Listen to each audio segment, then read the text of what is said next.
জুলাই সনদ বাস্তবায়ন নিয়ে বিভ্রান্তি ছড়ানোর চেষ্টা চলছে বলে জানিয়েছেন এলজিআরডি মন্ত্রী ও বিএনপি মহাসচিব মির্জা ফখরুল ইসলাম আলমগীর। বিরোধী দলকে সংবিধান সংশোধন কমিটিতে আসার আহ্বান জানান তিনি। মির্জা ফখরুল বলেন, স্বাক্ষরিত জুলাই সনদ বাস্তবায়নে অঙ্গীকারবদ্ধ বিএনপি।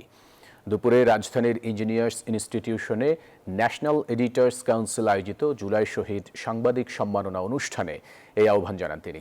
বলেন, আন্দোলন অনেক হয়েছে, এবার সংসদে আলোচনার মাধ্যমে পরবর্তী প্রজন্মের জন্য এমন একটা ব্যবস্থা চালু করা প্রয়োজন যাতে আর সহিংসতার পথে যেতে না হয়।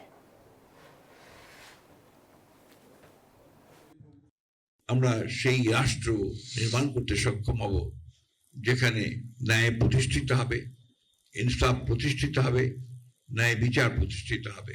আমি মনে করি সংসদের সুযোগ এসছে, একটা আপনার কমিটিও তৈরি করা হয়েছে। বিরোধী দলের আমার আহ্বান থাকবে যে তারা আসবেন, এই কমিটিতে যোগ দিবেন এবং সংবিধানের যে বিষয়গুলো পরিবর্তন করা দরকার সেই পরিবর্তন করার তারা সহযোগিতা করবেন।